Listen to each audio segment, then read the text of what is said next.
Welcome to another episode of the Book Brothers podcast with me, Adrian Dellatore, aka Boots Too Big on social media. And of course, here is my co-host, Mr. David Cardoso. Welcome, David. Yes. Hello. Thank you, Adrian. Here, I'm David Cardoso. Also got my YouTube channel, Baby Sagan. You can find me at Blue Sky and Instagram, same name. And we're here to talk about some books. It's been a minute, so we're going to talk some books today. It has been a minute.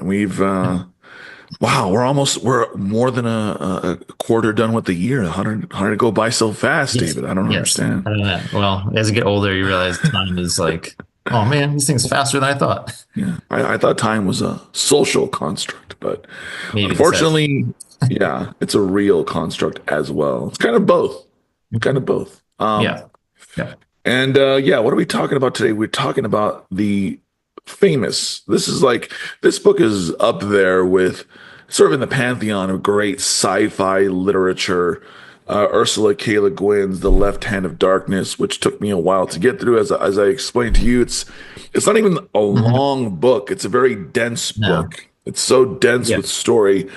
And I can see why it's in the pantheon of great sci-fi literature and literature in general, I would say, because her method of storytelling, which is not a type of book that I normally read, even though I love sci-fi, but I'm glad that I read it just for the themes of it, which we'll get into, obviously. But just to give you a sort of brief synopsis, you have this world where the main character, Genli. Is it Genli AI, right? Just to be clear. Ginri IE? I call them IE. Oh, that's interesting. See, I was thinking AI because of the whole. Yeah. Ginri IE, I thought his name was, but yeah. That sounds better than Genli AI. Genli IE sounds like a real name. Okay, so yeah. we have this character named Genli IE, who's a human envoy from the Ecumen, which is a coalition of planets in this far-flung sci-fi future. And he arrives on the planet of Gethin, also known as Winter, an ice planet, basically. For those of you at home, think of like the planet Hoth in Star Wars, just a big ice snowball. And he arrives there to convince its nations to join the Ecumen, to be part of their League of Planets. And the Gethenians are an ambisexual human race who can become male or female during a period called the Kemmer. So there's a lot of world building in this. And by the way, this is the kind of world building that would put George R. R. Martin or even Tolkien himself to shame. You know what I mean? I think so. I feel like it's more like a Tolkien kind of thing because I think Martin, like the way she does it, like there's a lot of detail, but she also kind of leaves it to our imagination to go into more depth. But yeah, and I'm surprised that this didn't turn into a series of books, which we'll get into later, by the way, book series, because it is so dense with story and packed with world building and character development that I could have almost seen at least like a 3-part trilogy with this. Well, actually, she actually series, or wasn't there a follow-up? So actually, I looked into a little bit, but this series, it's called the Hainish Universe. So okay. Sort of an anthology. I spoke too soon. So yeah. So she wrote books in the same universe, but never on this planet again. Yeah. So, okay. Well, that's close enough. I mean, I like a good anthology series. Yeah. If it can work, not just in books, but movies and shows. Yeah. So anyway, the story has a lot of sort of political intrigue, and there's a lot of themes about gender and androgyny and cultural relations, duality, balance. There's loyalty, there's betrayal, there's isolation, there's connection, that sort of human connection. But I want to go to you first, David, because I feel like you got through this a lot faster than I did. Yeah, you said at one point we sort of talked about it a little bit, and you said, "Oh yeah, it's very different, but it's very interesting." So, what did you mean by that? Yeah, I would just say it's one of those books that for me it's kind of like actually my copy. This is kind of interesting, but it says on the back, "Not since Frank Herbert's Dune," so it compares it to Dune. Yeah, and so I kind of liken it to a mini kind of Dune. A non-violent Dune. Yes, a non-violent Dune, a non-warring Dune, as well as not quite so. It's not as large. It's not quite as in depth, but there's obviously a huge world here, and she does have a lot of characters and a lot of I mean, she has the whole background of like the months of the years on the planet. She names every month, and she has like the backlog of some of the words that they use. So there is a lot of depth here, but it's not as much as Dune. Dune is like a lot more dense, I feel like, and a lot even more political. So I kind of feel like for me, Yeah. I describe it as a more accessible Dune, if you can believe that. I feel like it's more accessible. See, that's interesting because I read Dune, Okay, and what do you think? that was another dense book that was difficult to get through, Yes. I will Yeah. admit. But I Yeah. was hyped for the second movie, so I Okay. was like, I have to read.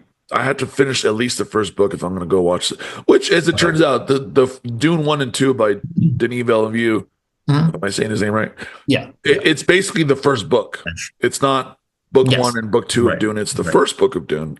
And Yes. you want to talk about a series, boy, that's a huge series Oh of yeah. books that I That's think gonna his be son eventually took the his reins on. son and some other guys have taken off and stolen Yeah. his ideas and made this whole universe. Yeah. But I have to say, I think you're onto something. I think that Left Yeah. Hand is a little bit more accessible than the first Dune book anyway.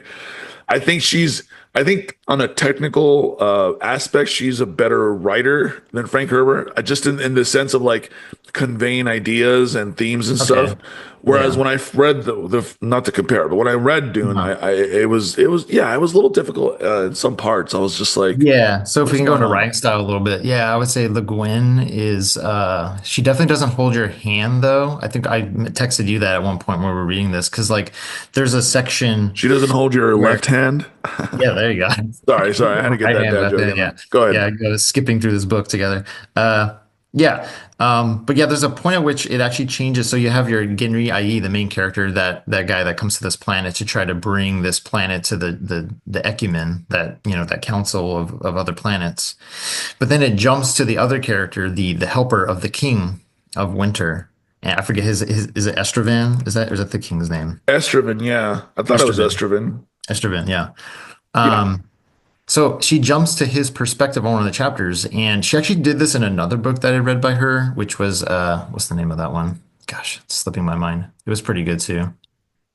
I'll come up with it later.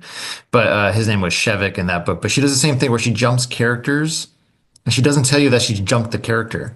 Because unlike George R. R. Martin, like he'll tell you which character you're reading from. This does Oh not yeah. happen. So what Yeah. happened when I was reading it, I was just like, I thought we were still with Genry, but then Yeah. all of a sudden jumps to Esteban's character. I'm like, wait, what? And she didn't even say that. And I didn't Yeah. even know we're in his head now. And I'm like, Yeah. wait, who is this? And I was like, oh, that's the helper guy. Oh, she didn't let me know this. Like, so it took me a minute. And she did that in her other book too that I read. And I was like, oh, wow, she really like, I mean, I still like this style because it really forces the reader to like really engage with it. Because if you're not paying attention, like you'll just lose the plot on that. And you'll be like, wait, where are we? It took me a few chapters to So get into that, you know. yes, yeah. But once that gets going, then you start to understand. Okay, then we go back and forth between Genry and Estravan, and it's kind of interesting because then he gets captured and stuff. So you have to see his story where he has to like he gets like basically sent in exile. Uh, but yeah, I think writing style wise, like she probably, I don't know who's better between her and Frank Herbert. I was trying to think about that myself. I don't know. Frank Herbert is probably less. He's just more dense and he takes longer to get to his point. I feel like because this book is a little faster, like her books are a little shorter, so I think they Yeah. do get. There's still a lot of philosophy in here, but they get to the point a little quicker. So she's probably more skilled at that. If Yeah. anybody didn't reading this book, as far as pacing, I think her pacing is better, probably. I mean, Um, like yeah, I said, why it's not? definitely shorter than Dune. Yes. Yeah. Um, and I feel like she goes big more. She goes more big on the themes than even Frank Herbert, excuse me, Herbert does. At least with the first, I've only read the first Dune book, so I can't talk about the others. But Yeah. the themes in Dune are more about like colonization, I think, of like the universe and stuff, Hmm. and like the disparity between like the Iraqi not the what are they called the Fremen, sorry, Of the the Fremen. Fremen and like the ruling, galactic class of people, the Yeah. but so there's like heavy themes on that, but I feel like her themes are more like you said, more philosophical, more about the human level, I think. Yeah, yeah, it's less war. So like Dune has to do a lot with war and battles and just, kings. This is more about like we talked, like their own Kimmer. So there's a lot more about like sexuality is a big thing in this book. The cultural differences that happen, as well as kind of interesting too how winter is like this. It's this cold world. So what was it like half the year? Are they like they prepare for winter or something? Yeah, it was something like that. And then so Um, they're used to the cold, and they're also used to like not eating for long periods of time. So I thought that was kind of interesting. Like the whole people are kind of used to like struggling and surviving. yeah. Because there's a whole mention of that where like they're used to like just being cold all the time, and they don't have like a lot of heat in their homes and stuff like that. Yeah. I wonder if that sort of inspired like the Game of Thrones series with like, the North is always like Yeah, so cold and yeah. then like the that planet in that book is like they have long winters and short Mhm. summers and they'll have Winter's years coming. and years worth of winters, Yeah, I guess. winter's So I coming. could sort of Yeah. see the inspiration in other books after having read Left Hand, you know? Hmm. So I thought that was interesting. Yeah. But what did you think about Gimli IE, like as a main character? Because I feel like even though he is the main character, and he gets a lot of screen time, obviously, Yeah. I feel like she didn't write him to feel like he was the main, but she almost wrote it where like everyone is sort of just as important of a character, even though we're following Gimli Kind throughout of. the book. Yeah.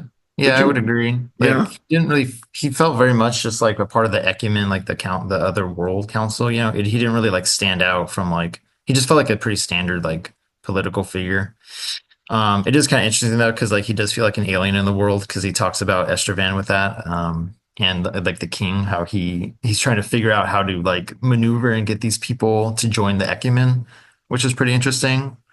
Like, and that was his goal at the start. Like when we meet him in that town that with the weird name, the Air Rang or whatever it's called. Like, there's that big parade, I and still couldn't pronounce yeah, half the names in this book. Yeah, Aaron. that's an issue I had with the book. We'll talk about later. But Yeah, yeah, like the town is the parade, and then he meets the Mad King, and the king is kind of a weirdo, and he's like, and then so Genry has to figure out how to like get them to join the Ecumen. But then we kind of like leave that for a while because then he goes to another town and he tries to convince this other town to like join, so he's like trying to like that's his basically main goal, so like go to other towns in the world and try to convince them of their leadership.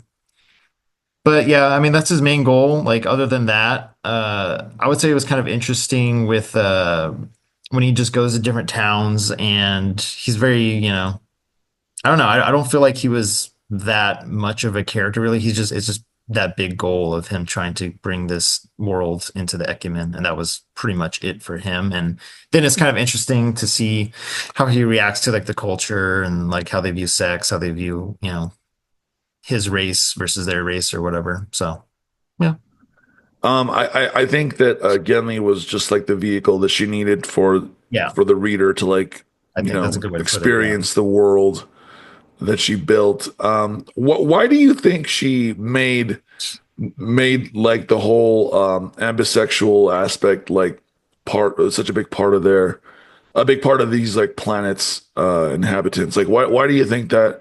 Do you think that was just like just her way of like exploring the themes of like gender and sex or like what is that exactly? Yeah, I think so. I think it's kind of interesting because I think one of the funny things is, yeah, some of the characters talk about it, like Genry, and I think Esterman talks about it towards the end. Um, they talk about like what they call it, Kimmer or whatever, and like I think it's Esterman mentions it or someone else, maybe one of the other meetings I had. But a character talks about how like, oh, how much it must be weird being in Kimmer all the time. Like they mock like Genry because he's like, Yeah. so it's like, how do you function? Like they kind of poke fun at us humans for like, how do you even function if you're always like, in the mood, so to speak. Yeah. Um, Another book series that I read was like a year like last year actually was Brandon Sanderson's Starsight series. uh-huh. So if you don't know, so that's like his sort of like YA sci-fi action series. Okay. And it's like four books, and there's a race of aliens in that series where the you have a mother and a father, and then you have their child, which is kind of like ambisexual, basically. And then Okay. part of their upbringing is to, when they get to a certain age, to decide like, do they want to be a male or female of their species? And then they have to Okay. go through like a process or whatever to do that. But Okay. so like when I read this, they reminded me of that, and I wonder if that was sort of an inspiration for Sanderson's books. Maybe could be. But Yeah. it's interesting. It's interesting to think of like a world where people could do that, Hmm. and it almost makes you think like, yeah, like you know, the normal that we consider, male, female, whatever, Right. that may not exist anywhere else in the universe. Like if there Yeah. is intelligent Yeah. life out there, there's probably a planet of intelligent beings that are neither male nor female, and they Yeah. would like find our concepts of that really, really strange, right? Yeah. Yeah. Because it's weird. Like when they go to make love and stuff like that, they can like change. They can actually change form. So like whoever desires like a certain way or a certain feeling, like one can become male, one can become female, which is interesting. Like there's that whole description that she has in one of the scenes. It's kind of cool. It's like, oh, that's weird, but like, oh, Yeah, I remember that, and I yeah. thought that was yeah. Yeah. I thought it was weird, but like weird in a good way, you know. Yeah. Yeah. No, I liked it. I liked it. Yeah. I mean, I Yeah, liked it not for, it's kind of weird, but it's just a cool idea. It's a cool concept. Cause yeah, like thinking about aliens and stuff, we have no idea how they would like reproduce. So I thought it was pretty interesting. And this was written in like what, the late 60s, I think it was. Is like yeah. 1600? You have to consider the time period for this book as well, Right. right? Because like this is a story that feels very modern because of its themes, but like when you find out, oh, this was written in the 60s, like she was way Yeah. ahead of her time, I think. Yes. Yeah. How did you feel about the last half of the book where, she gets sort of betrayed and then like Yeah. she's sent to, or not she, he, He. sorry, Genly is betrayed, sent to a labor camp, Yeah. and then that whole arc with Yeah. Genly That, and yeah, that was kind of Estervin. interesting. Yeah, Yeah. that completely changed the book. I think I mentioned that to you too, like where all Yeah. of a sudden it shifts. Like it was very political. It was very like, okay, how's he gonna get them to the group? And then there's Yeah. some story chapters in there which are kind of interesting, but it was kind of a slow pace and all of a sudden it shifts to like, oh, he's captured and now he's on this farm and how does he escape? So that completely shifts the novel to where now it's like this like chase and he's like running for his life kind of thing.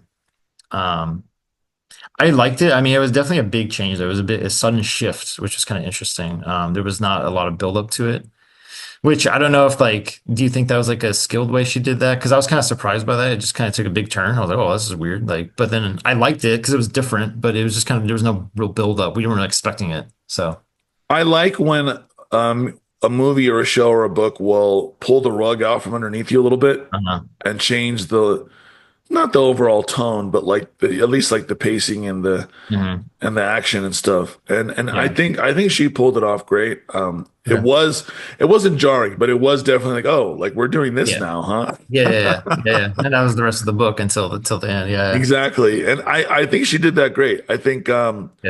she used that as a way to develop Genly and Estroven's characters Right. because now they're crossing 800 miles on an ice Mhm. sheet Yeah. That was together, pretty cool. Yeah. and yeah, learning about themselves and all Mhm. that, and more Mhm. about their own respective cultures. So I thought that was just her again. It's just her way of using Genly as a vehicle to like explore all these different cultural themes and stuff. Yeah. So yeah, that worked for me, and Okay. I feel like once you get to that part in the book, I feel like the pacing actually does pick up a little bit, Yeah. and it doesn't feel as dense, and it doesn't feel as because it's very front loaded. The themes of this book, Mhm. the first half of the book, I feel like she really goes hard on those themes, and then she Yeah. keeps that throughout, but it's very front loaded. So once you get to Yeah. that point, and by the way, spoiler alert for anyone listening. And once you get to that point in the book, then I feel like it picks up a little bit more, and we're just with two characters instead of all over the place, and Yeah. not talking so much about the politics, but more. It's almost just becomes like I don't want to say like a buddy, but yeah, it's just those Yeah, two chapters where it's like, hey, we're just surviving. We might die out here. Like they have to go through the ice. Like yeah, like you said, like they go through these mountains and then this ice sheet, and we don't know if they're gonna make it or not. Yeah, it changes the pace quite a bit, but I did like that a lot, where they're just basically surviving they're fighting for their life. Uh, yeah, and then of course they do make it. I don't know if you want to spoil Adrian what happens at the end there with might as well. I mean, we're talking about so the book. yeah, so obviously spoiler alert, but sorry, just grabbing some water here. So Yeah. yeah, they arrive safely Mhm.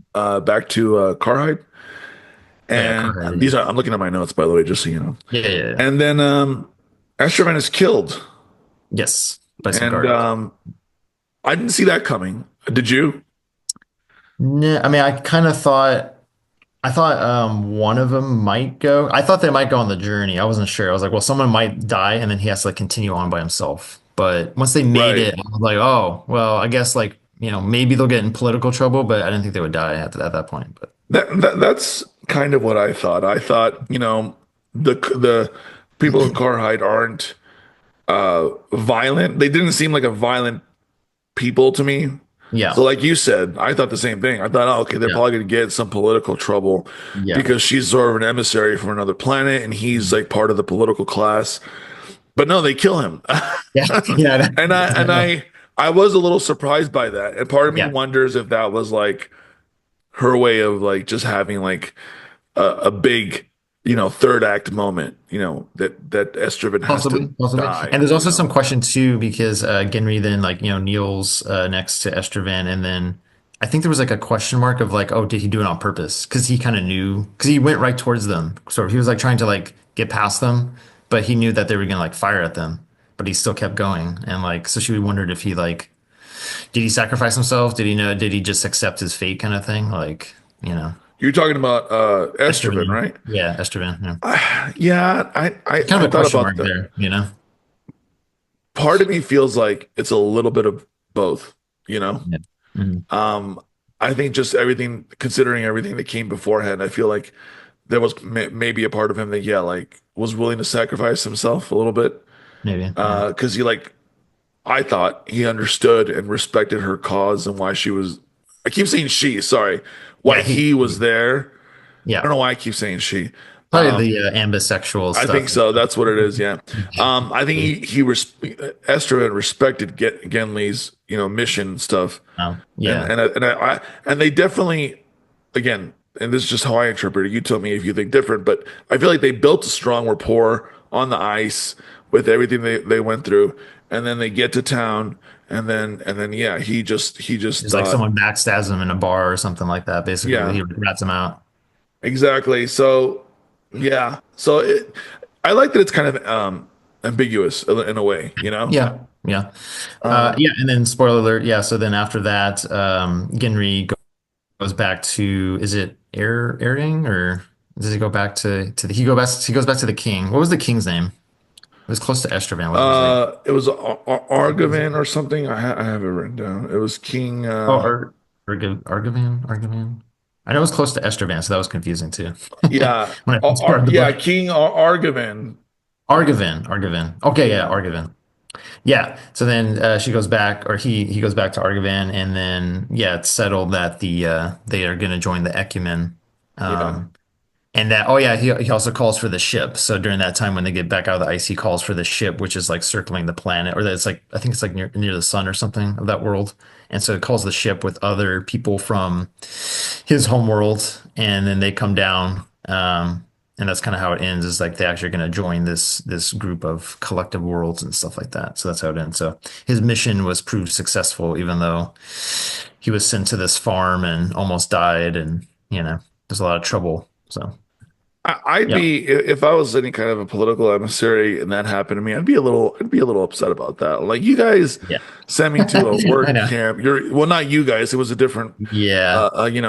but still, like I was sent to a camp, a labor camp, and I feel like I deserve some, I don't know, Maybe some award or something. Something. some kind of reparations or something because of that. Yeah. Right.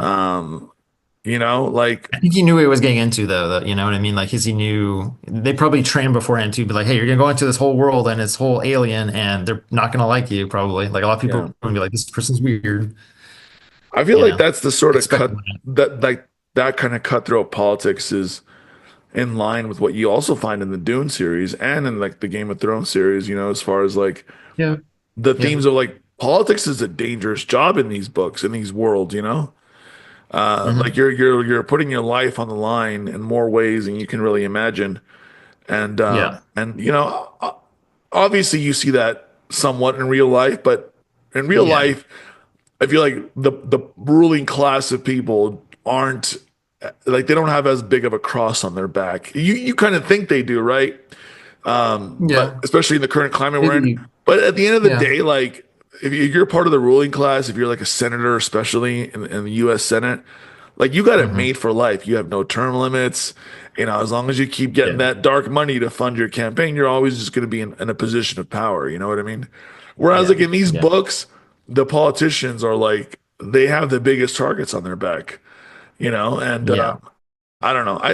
I find that interesting because I feel like maybe there was a time period in world history where that was the case, but I think Yeah. being a politician these days is probably the safest job you can have. And Maybe. it's Yeah. It's more awarded to about, a yeah. small percent, like a small tiny Very, very percentage of small people. percent. Yeah. It's more about wealth now. I mean, it's always been about wealth to some degree, but now it's like once the wealth is there, most people are kind of satisfied to just kind of like, oh, whatever. I'm happy with And that. You know that's what I the mean? thing. So, It's just about wealth and not about right. political maneuvering. You know what I For the mean? It's most not part, about yeah. helping people, their Yeah, there's a constituents. handful, of course. We could probably name a few that are, more interested in status and like, Yeah.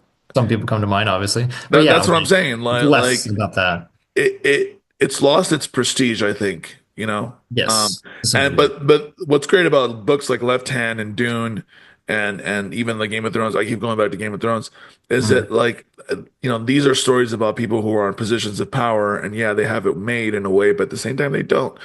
At the same time, they have to face adversity, which is Yeah. not realistic for a modern day politician. You Yes. know, Yeah. Yeah. Yeah, there for is sure. no adversity for them to face anymore. Yeah.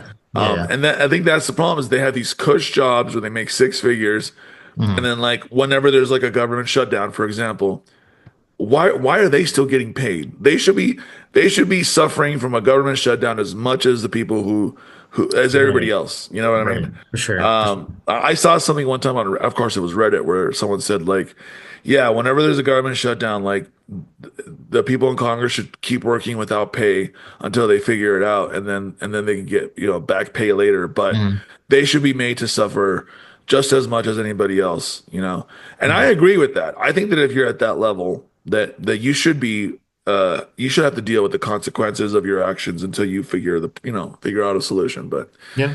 Yeah. we don't live in a perfect Maybe world. you could write a book about it, Adrian, here. Like a Maybe I political- should. Yeah. And in and a maybe perfect world, we politics. would have Right. something like that. But Yeah. we don't live in a Um, perfect world, David. So yes, we do not. But speaking more about left hand, so I want to jump back into there's sorry, actually I a went on a couple whole that tangent. well, that's fine. That's fine. I mean, it's all about politics, so it's still Yeah. politics. I mean, So, it is. Yeah. um, a couple things I did want to mention about left hand, like in more towards the beginning. She likes to do the backstories a lot. There's a few chapters in there that describes a lot of backstory. There's one of like this guy where he went to like these prophets or these oracles, and then like he ends up like dying in a funny way, where it's like, oh, he made his own prophecy come true. Didn't know how he was gonna die. I thought that was interesting. That was just a complete backstory, which was kind of cool. How she just like tied in some extra like there's almost like folk tales from this world, which is pretty cool. And then also I liked when Ginry visits the oracles, like those prophets. I forget the name. I don't know if you have the name, Adrian, about those like there's like it's almost like these mystics or this group of like Yeah. prophets. I remember that, but I don't remember the name. I didn't write that Yeah. down. Yeah. I really like that part because that was just very weird. And technically she didn't even need to have that, but he went on this travel to this area where he heard about these like oracles and stuff. I thought it was kind of interesting because they're like these mystics and they speak in like riddles and it's kind of confusing and you don't know really what they mean. And it was very like, I think she ties in a lot of the philosophy and the mysticism into the world as well, which is pretty cool. How they talk about, I don't know if I think they mentioned God as well, or some kind of like being or something. They talk about different gods or something, but um, like oh yeah, there's like the Weaver and stuff, and they have some weird names too, like Goss and Fax or whatever. There's some weirdo names. Um, but yeah, I thought it was kind of interesting. Like that chapter probably didn't really need to exist, but it was kind of interesting because there's this whole like religious sect. The Yeah. Handara is a religion without institution. I'm going to read from it here. Without priests, without hierarchy, without vows, without creed. I am still unable to say whether it has a god or not. It is elusive. It is always somewhere else. So I kind of like that. Like she just ties in the backstory, more culture about their religion or their faith, which is called the Handara or the Handarata. It's kind of cool. But yeah, she actually wants to go, or he wants to go there because of the prophecy. He wants to find out if his ecumen getting the winter into the Ecumen is going to be possible. Like, will he actually achieve his goal? And he finds out that they say yes, basically. They're like, yeah, you're gonna do it. And then it turns out that it was true. But I just thought it was a cool little moment in the book that, technically you didn't really need to be there. Like the Hendara or the Hendarata, like it's not really a main feature in the book, but that's just a good another tie-in that she adds more depth to the world, I thought was pretty cool. Yeah. And it's interesting that you bring that up because I did a little Wikipedia research on Mm. Ursula K. Le Guin, and she's known for that writing style of like blending speculative fiction with like anthropology, philosophy, and like feminist thought, you know. Yeah. And she uses like science fiction and fantasy to like really explore those type of like social and like human issues and stuff. So it makes sense that she would have something like that, but I can also see why you would think that like that was kind of like not like if you took that chapter out or that part of the book out, Mhm. it wouldn't affect the rest of the story, right? Not Like really. Yeah. It yeah, was, like that was yeah. just like her sort of like you know wanting to explore that since she already has you as like a captive audience. Yeah, I kind of, think, yeah, exploring like a which is interesting, metaphysical, you know. yeah, metaphysical philosophical idea, which I really liked a lot. So I always like when authors add those little extra bits into there. And then, like I said, the extra backstories too about the guy that was looking for prophecy, he ends up dying. And then there was another funny one too about what was it? Oh yeah, this guy like wanders. I forget the beginning of it, but he like wanders away from this town and he became like old. He lived in another town for a while and he got like real old. And then he talked about this legend beforehand. And he ends up dying at this new town, but he was like exiled or something for something that he had done, I think. And there was like a legend that grew from this person. I thought that was cool. Just like she ties in little like fables like that are unique to the world. So that Yeah, was really cool. So yeah. I'd be interested in looking at the rest of her bibliography. Is mhm. that what it's called? Like someone's collection of Yes. work. Yes. Not I discography. almost said Yeah. credits, but that's for movies. Credits. Talking about credits, yeah. I'm trying to think of the name. Hold on, let me. What's the other book? I've read one other book by her. I kind of want to read. Oh yeah, The Dispossessed. That's what I read. That's what it was. The Dispossessed. The disc, is it? What is that about? That's that one is actually you would like that one, Adrian. We should probably should dive into that one too. That one is about two different worlds. There's a world and there's a moon, and what happens is the two different worlds have two different societal political systems. One is anarchism, and one is more capitalistic. And so you see the two different worlds, how each world operates. And so Shevik goes back and forth. I think he's from the anarchistic world or the moon. I believe it's the moon of that story. And then he comes to the planet and he's trying to like it's very similar like vibe when you think about it because he's like an off-worlder coming to a new world. So it's kind of similar in that sense to Left Hand. But then he's like an anarchist and he like tries to he's basically another political figure that is like trying to change this world or he's like an alien visiting this world and finds about their culture and their customs so similar in that sense but very different worlds and different story but yeah. I think it's great that she's got at least two stories where it's a person visiting an alien world, and Hmm. not the other way around, where it's aliens visiting Earth or Yeah, whatever. Because yeah, yeah, that's like so yeah. played out. Hmm. Um, Hmm. unless you have something really original, I guess. I don't know. Yeah, yeah, But this was a really interesting read just in that yeah, sense, you yeah. know. Um, but yeah, like I said, it took me a while to get through it. Hmm. Um, and that's just because like I can if a book doesn't like grab me right away, I struggle with like continuing on. But I always try to finish a book because I hate Yes. leaving books unfinished, you know? Hmm. And this one's definitely worth it. I think you kind of found out yourself too. Once it gets to the adventure at the end, it's a little more interesting, and then it wraps itself up pretty well. Um, But yeah, stylistically wise, it's definitely like, just be warned. Anybody wants to read it out there. It is a lot like Dune in that sense, where it's more you have to be interested in worlds and you have to be interested in culture, and it's not going to be a lot of action. That's not Yeah, what it's yeah. so there's no battles or anything like that. So, Um, Dune at least has some of that, but the books are much dry, and this one's pretty dry, but I still like it for the world and for the culture, and I liked it for the philosophy a lot. I think any book that's deep in philosophy is always going to kind of catch me. So like I'm kind of boring in that way. So I was definitely interested in it. So yeah, I actually think that her writing is less dry than Frank yes, I Herbert. would agree. I would agree. Her prose is just more, I don't know, what's the good word? Poetic. Yeah, yeah, more fluid, I Whereas, think probably whereas Frank Herbert's prose is a bit more, way more dry, I think. more dry. Yeah, He's got I some would great agree. ideas, obviously, Yes, yeah, but yeah, it's the way that's why Dune also took me a while to get through. It was for that hmm reason, you know. So, yeah, yeah. and I was hyped for Um, the movie as well. yeah, That's yeah. what got me through it. I think if the Movies are movie great. Yeah, movies are great for hadn't sure. hadn't been coming out, it would have been difficult, more Yeah. difficult to get So through. what would you give what's your rating of this book, Adrian, Oh, your scale, like this is an Adrian easy scale? 4 out of 5 for me, 4 to man. 5. Okay. Oh Okay. yeah, I was easily. surprised. I wasn't sure. I thought you might give it more like a 3 or something because like it sounded like you was that's kind of boring or you took you a little while. That's what it was. I think once I finished it, and Yeah. that completely changed. Okay. Okay. That's But good. what about you? Yeah, What do you think? I'd probably say similar, like 4 out of 5 or so. I think yeah, I just think the world is great. Philosophy is great. I do think it would have been my biggest pet peeve. We just briefly talked about it, but I'll talk about it now. My problem with this book. What is up with her with the titles and the names of the cities and these characters? I was like, that was the one thing I was like, you got to come up with better names in this because like I'm like Yeah, Aryang and like Orgarin and all these weirdo names in the world like made it hard for me to follow because I'm like she likes to throw in all these consonants and I'm just like, can you come up with a better name? Like I'm not gonna yeah. remember.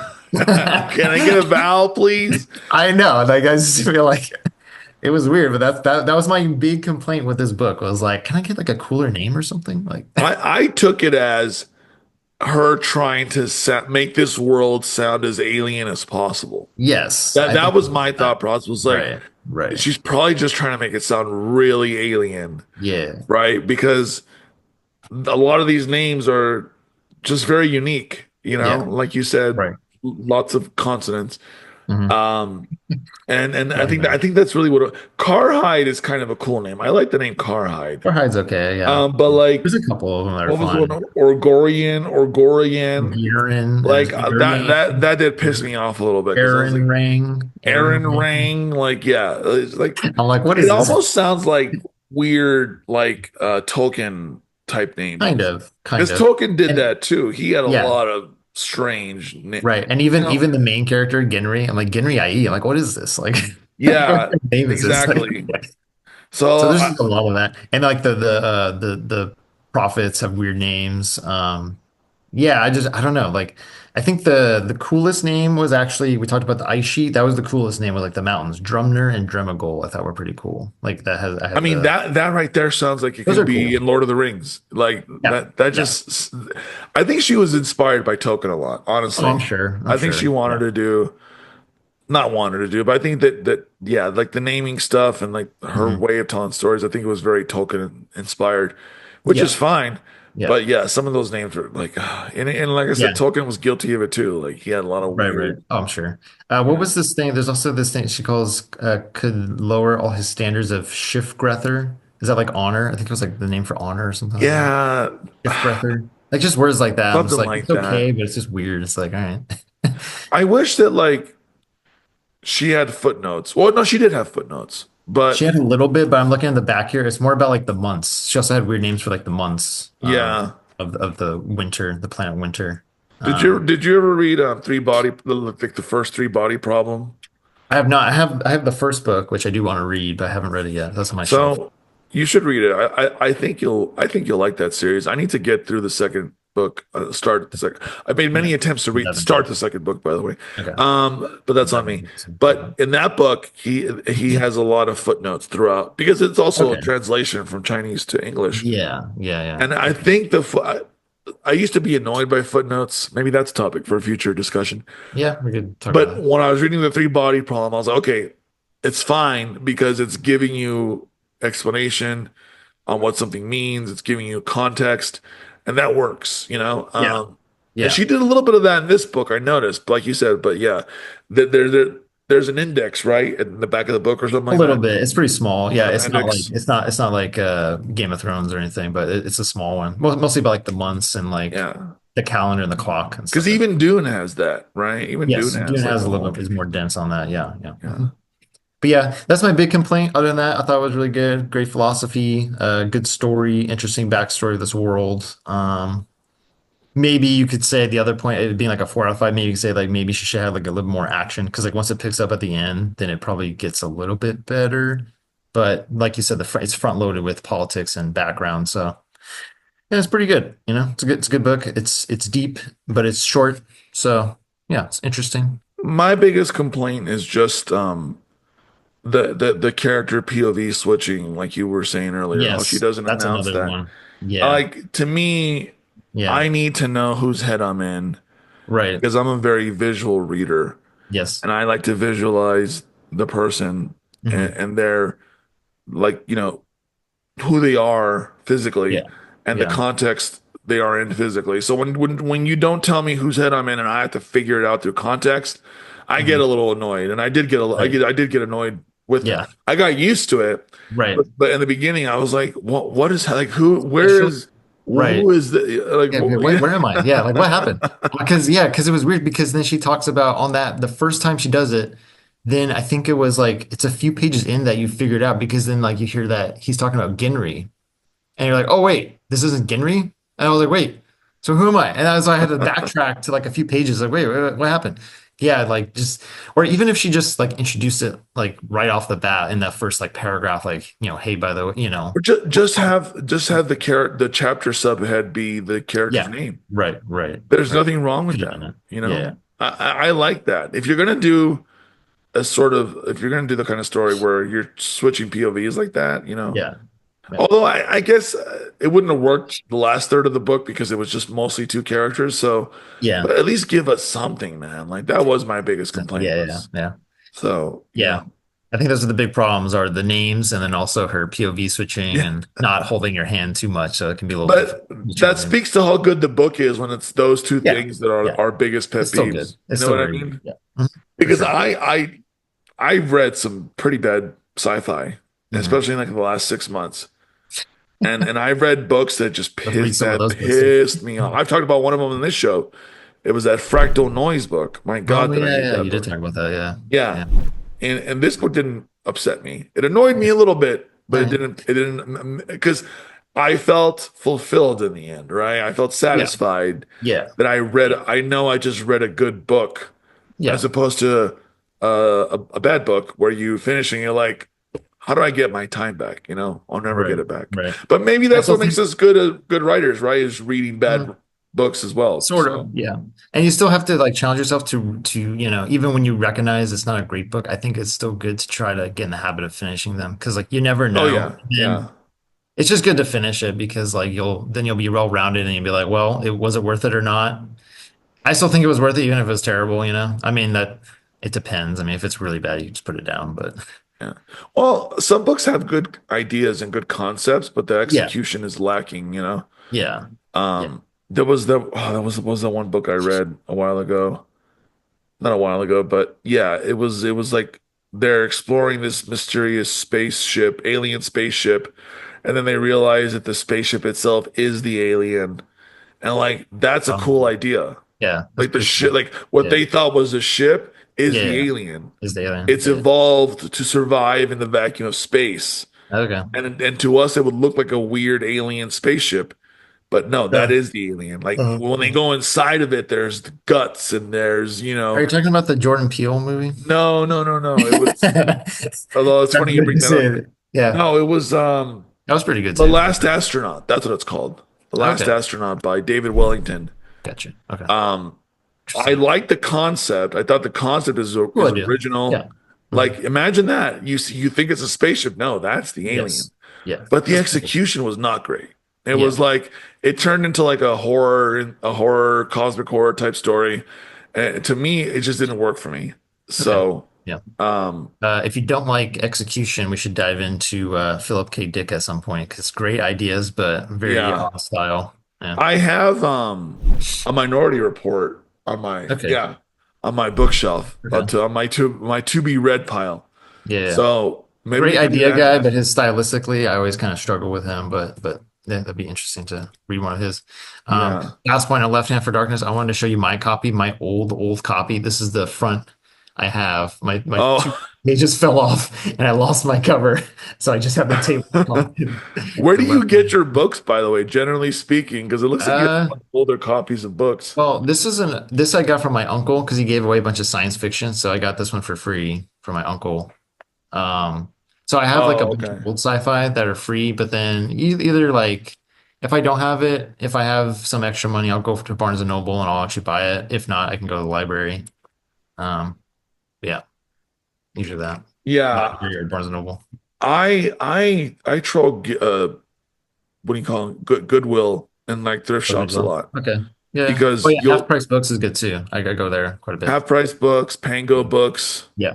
um, thriftbooks.com Oh, thrift is books. another good Okay. one. Yeah. Yeah. Yeah. I do occasionally will buy a new book at like a Barnes and Noble but I try to, if I can, get it used first and then, Yeah. uh, Barnes and Noble.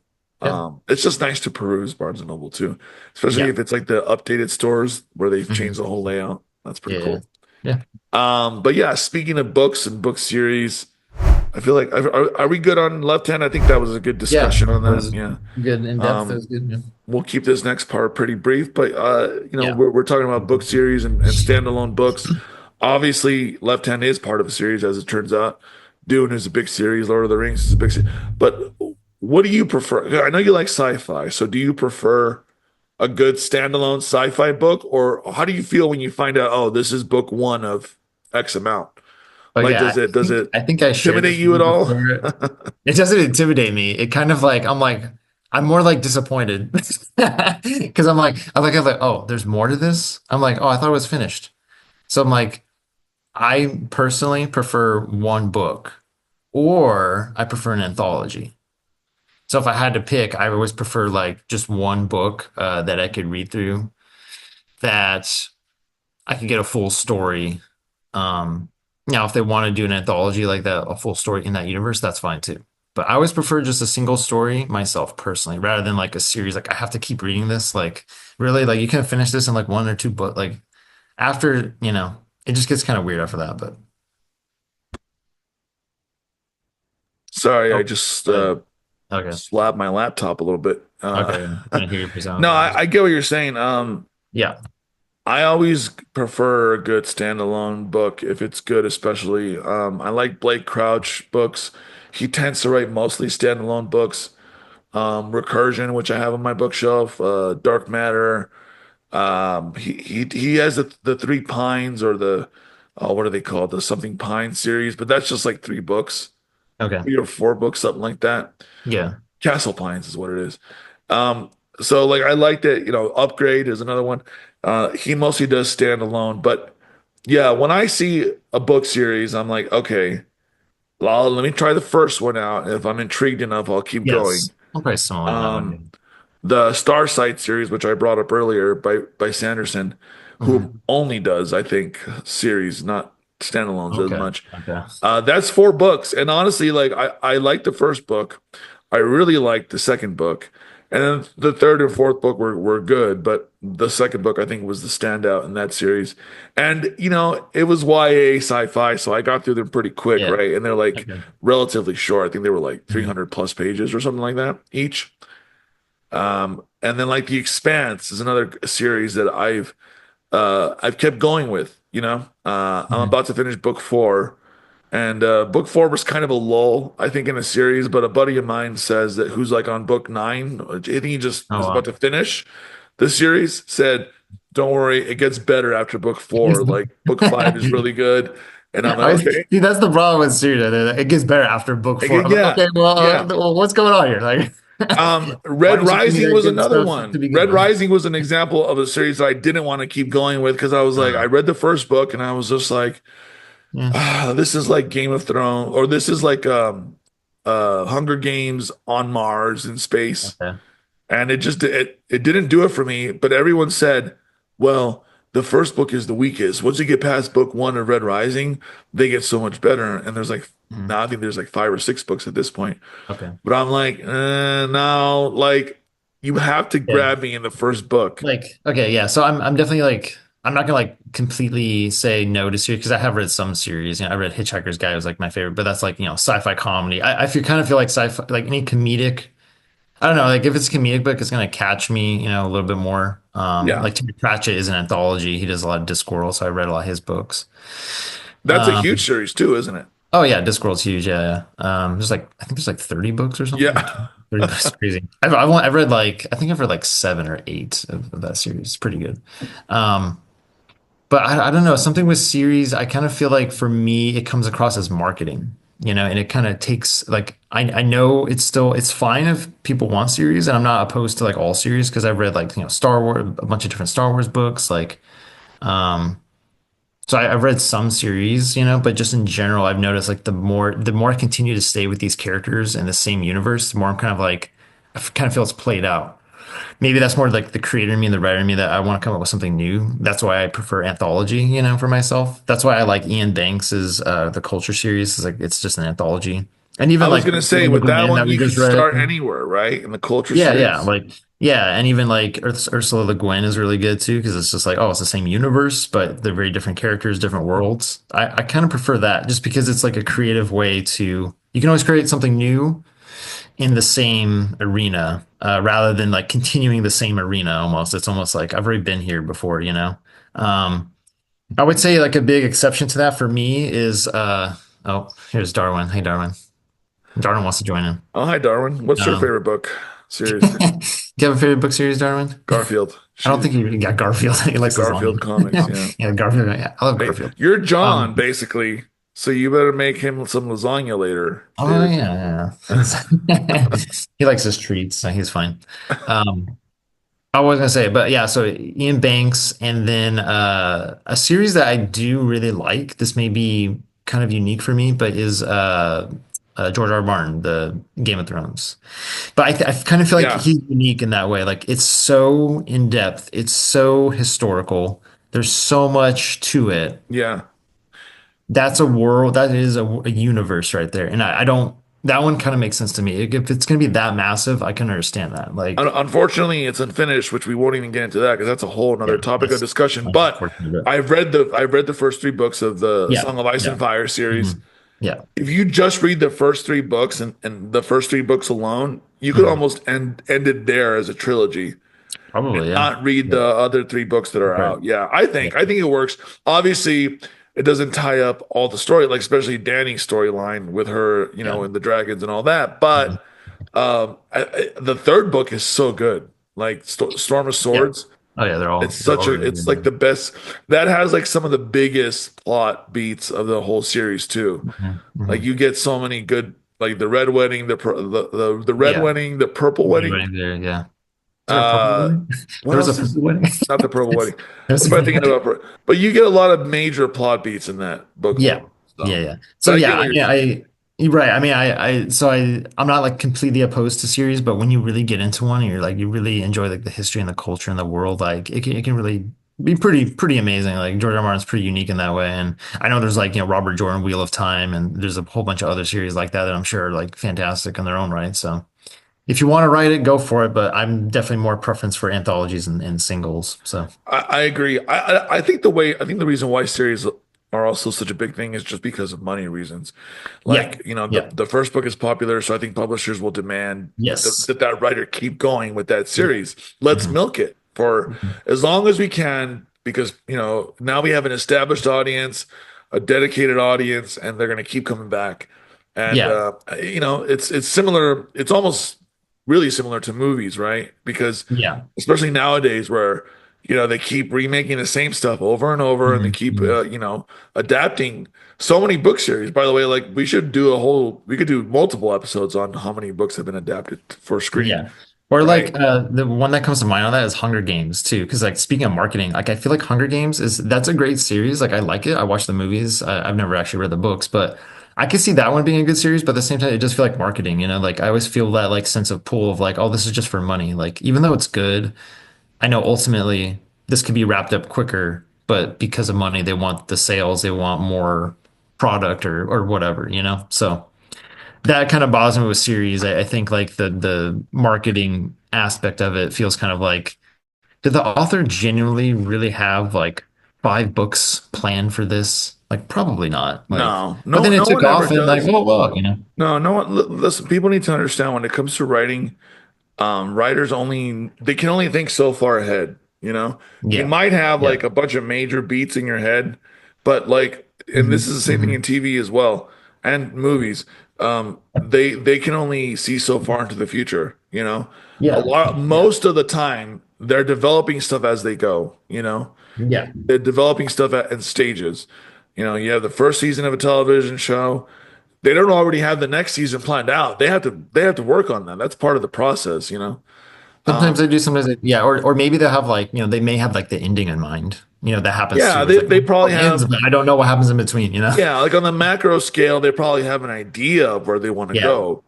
But to get there, that's the Right. part they have to figure out. And then Yeah. I think it works the same way in books. I mean, you have to Similar. be Yeah. some kind of a crazy genius to like plan Yeah. out 10, 12, 20 books in a series. Mhm. Like you'd have to, Yeah. Yeah. I mean, I can't even imagine how many Yeah. hundreds, Uh, if not speaking, thousands of hours of work speaking, that is. yeah, speaking of other series that are pretty good, I might read more into this series. I've read this is Isaac Asimov's Foundation series, Oh yeah, I've heard of which that I one. just read I, Robot, And which there's was a excellent. show, by the way. Oh yeah, Foundation. But when he actually first wrote Foundation, it's one of the his first initial sci-fis that he wrote, and it became successful.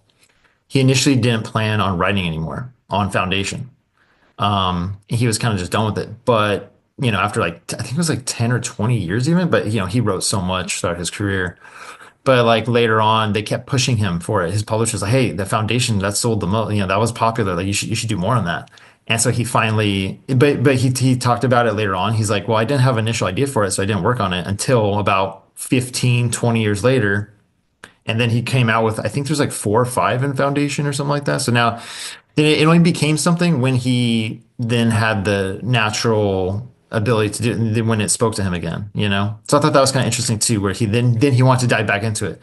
I respect that a lot more than like, so it depends. And I have one of the books here, Foundation and Earth, is a sequel. But I think there's like 4 Nice. books in the Foundation series, but he didn't continue it until he was ready and he wanted to, which I like. I do appreciate that as well, especially I think books have that kind of longevity where you can do that too, where you can always come back to it. I'll come back to it in a decade or something, when I feel like it again. So That is the great thing about books is that yeah. like Mhm. something as old as Mary Shelley's Frankenstein Yeah, it's still still red has an and impact today, you know. yeah, yeah.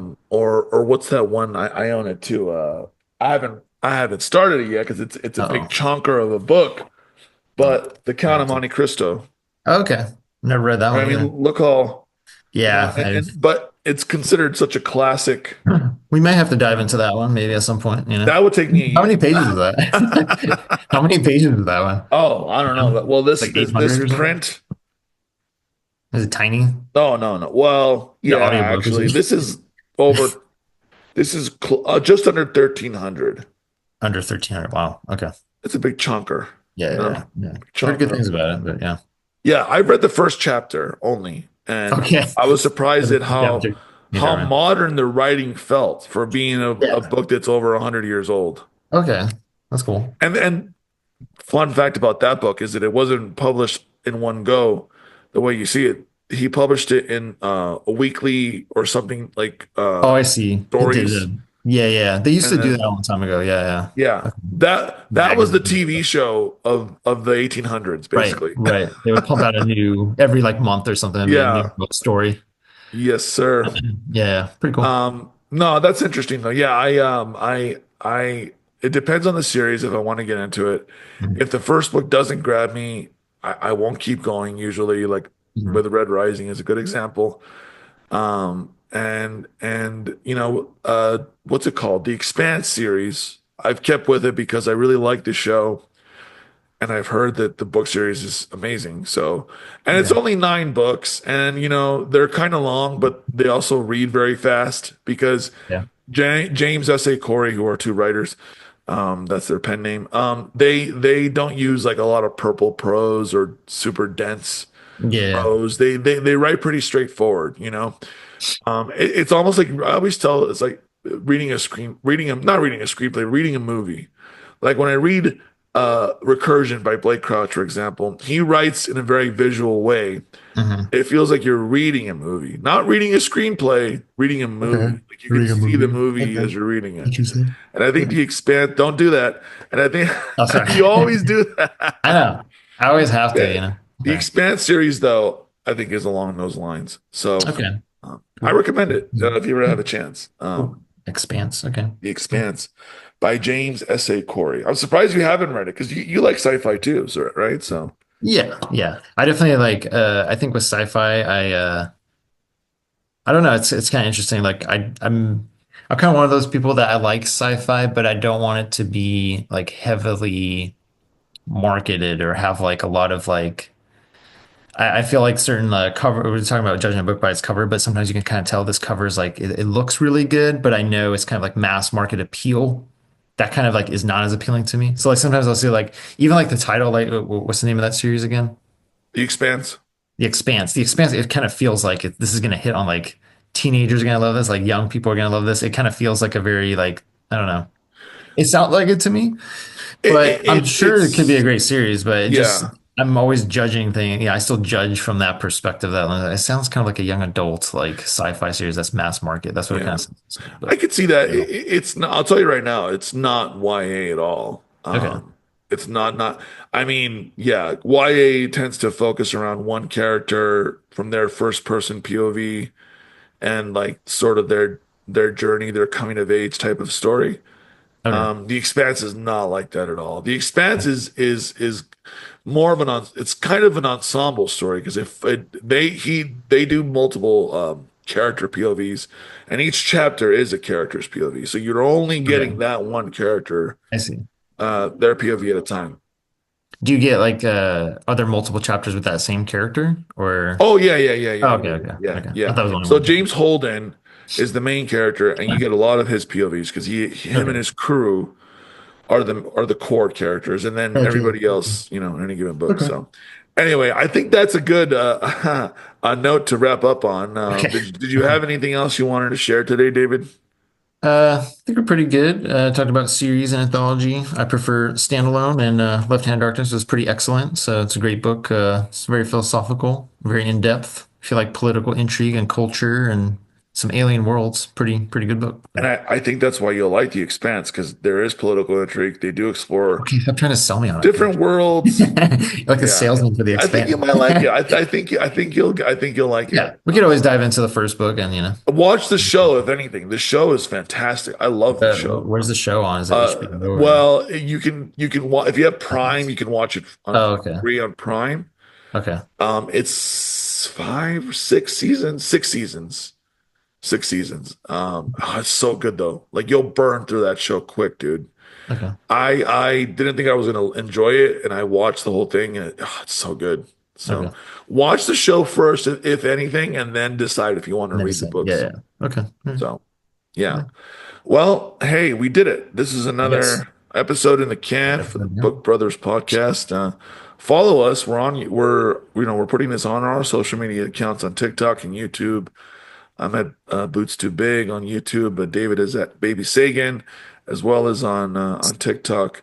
And I have another podcast that you can check out. It's a movie discussion podcast called the Never Seen It Podcast. And that's all I have to plug. What do you have, David? Yeah, just about done. And also, I did want to mention that I'm just about finished with my book, which I know, Adrian, you are also finishing up reading as well. You're on that book, so we'll probably talk about that at some point in the future. So It's it's such a it's fun on for read. me. So I have yeah, to yeah, say, I have to, give you pretty kudos. ridiculous. And, yeah. I'm always afraid that when I start any book, I'm going to be bored out of my mind. Uh, But your book isn't boring. Your book is very fun. yeah. It's very silly. I hope you don't take Yes. that. That's a compliment. Well, yeah. I mean, I think. Yeah. Well, we'll talk about it when it's We'll finished. But talk yeah, yeah. about it I more, but appreciate it. Yeah, I want the good people to know that yeah, it's yeah. a fun read so Yeah. far, Fun. Yeah. and I am enjoying it. And I appreciate that you brought me on to be one of your beta readers. So thank you Yeah. for that. Yeah. Well, thank you for reading it. Yeah. Cool. All right. Well, there you have it, folks.